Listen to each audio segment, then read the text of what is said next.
Good evening and welcome to Poland Daily. I'm Natalia Moczulska and this is the news. Despite Hungary's opposition, the European Council has decided to start accession negotiations with the Ukrainian and Moldovan authorities. If Putin wins in Ukraine, there is a real risk that his aggression will not end there. Our support is not a handout. It is an investment in our security, NATO Chief Stoltenberg said at the European Council summit in Brussels. However, the Hungarian Prime Minister was not convinced. Viktor Orban announced that Hungary does not accept the financial consequence of the decision on Ukraine's accession to the EU and will block the process. Deeply grateful for your strong support and clear commitment of the German Chancellor. Starting accession talks is a monumental step for Moldova. We are proud to be recognized as part of the European family and look forward to shaping our shared future. Right now in Ukraine, a lot of us are feeling really uplifted, and it's a big deal. It keeps us going. I want to say a huge thank you to each of you for everything we've managed to accomplish. To all those who strengthen Europe by the unity of Ukraine. A special gratitude to all of our guys and girls who are in the fight for Ukraine. To those who are battling right now, defending our freedom, helping our soldiers, treating them, training them, getting weapons to them, and making those weapons.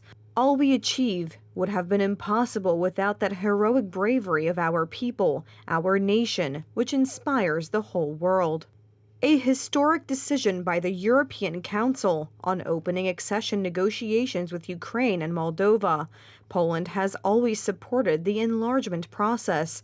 Many didn't believe when we started the fight to launch negotiations with Ukraine. Congratulations. When Ukraine is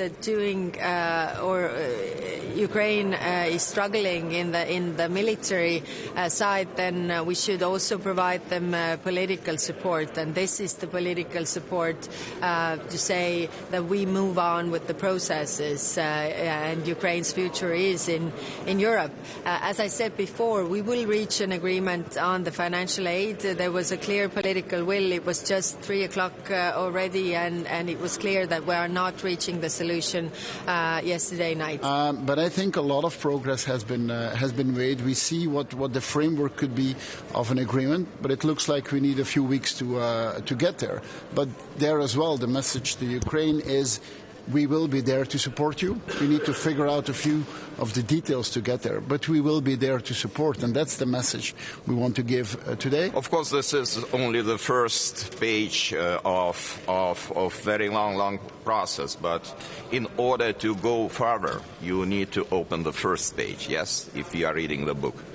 And I hope very much that despite these obstacles, despite this bloody war, Ukraine will succeed and Ukraine will be Europe. So essentially, yesterday we got agreement on talks opening up with Ukraine and Moldova and becoming full members of the EU, but we couldn't get agreement on revisions to the budget.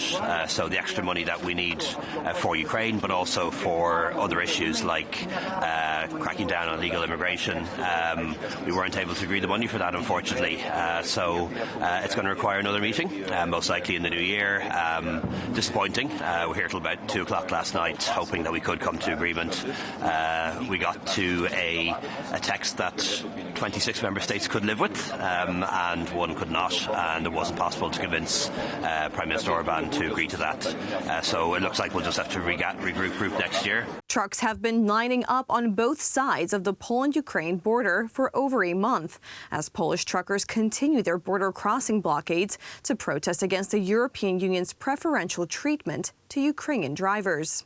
The blockade began on November 6th when Polish truckers parked their vehicles up at checkpoints and freight ports on the border with Ukraine, demanding the EU to restore permits limiting transit for Ukrainian truckers, claiming the special treatment to Ukrainians is killing their business.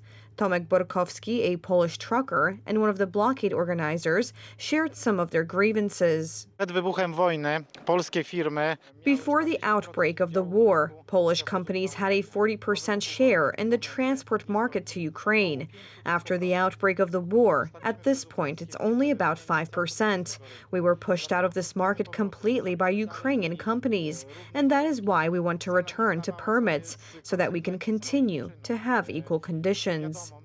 Brussels did not realize the consequences of its actions. At the very beginning, even as supportive as I am of Ukraine in its fight against Russia, but unfortunately, they should have predicted the consequences that resulted from the lack of permits here. Currently, 4 out of the 8 border crossings between Poland and Ukraine are under blockade, and protesters say they will remain there until their demands are met. With only a few trucks being allowed to go through every hour, some Ukrainian drivers are reportedly having to wait for up to 2 weeks to enter Poland, while those going in the other direction say they have no idea when they will be able to cross. We have a war in Ukraine going on, and we are transporting a lot of cargo that is very important at this time for Ukraine. I don't understand why we have been treated that way. If they don't let me through, the fish I am carrying will get spoiled. No one will want it then. Who will I have to write off the losses? Who is going to pay for this? Who will be responsible for this? We have guys here with fish and bananas standing around here for 5 days. No one is moving. This is very bad. At the center of the dispute is the fact that Ukrainian drivers don't have to adhere to EU rules on issues like pay and hours worked, which means Ukrainian haulage firms can massively undercut Polish companies. While many are open to the idea of Ukraine joining the European Union, they insist that it must abide by the rules to ensure a level playing field.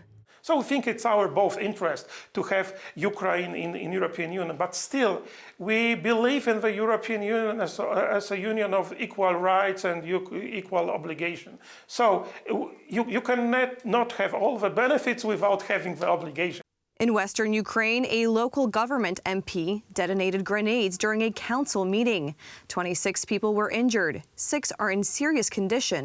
The perpetrator survived. The incident occurred before noon today during a session of the municipal council. A video has surfaced online showing a man standing at the door trying to speak during the discussion, saying, "And can I now? Can I?" After which he pulled an object from his pocket and threw it on the floor. 2 more such objects landed between the presidential table and the seats for other participants in the meeting. 3 loud explosions followed. Village Council Deputy Serhii Batrin earlier recorded a video in which he holds the local authorities responsible for the lack of water supply to the nearby village of Kushnica. He also speaks of a planned meeting of officials to consider the 2024 budget.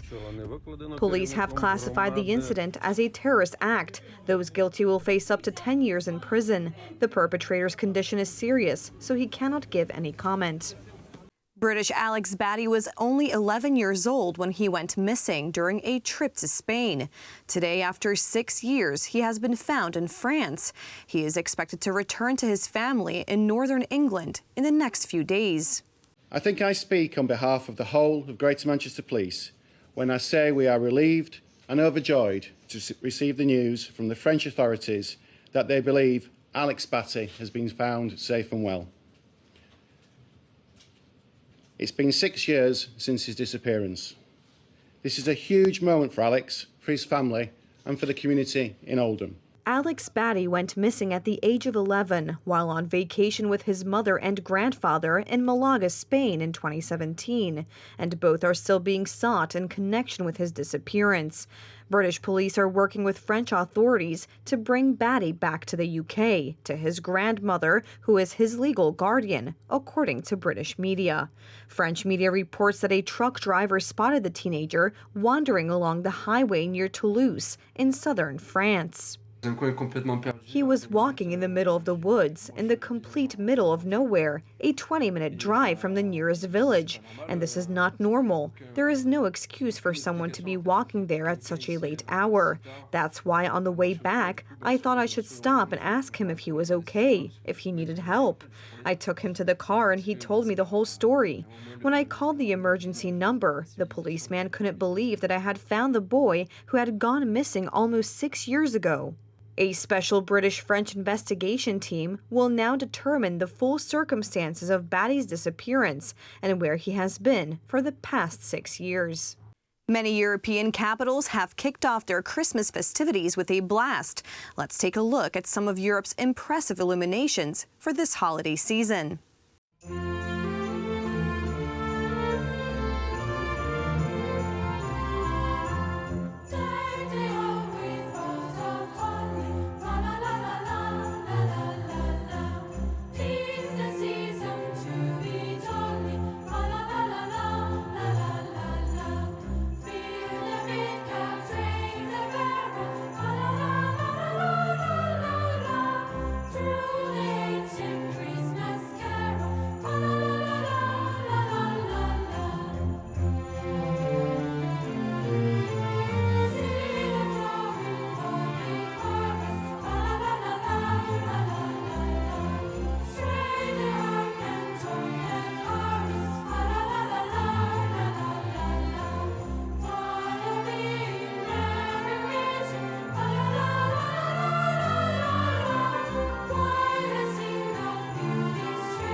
Thank you so much for joining us this evening. Please stay tuned for Poland Daily Weather, Poland Daily Business, and some of our other programs. But for me, it's have a wonderful weekend.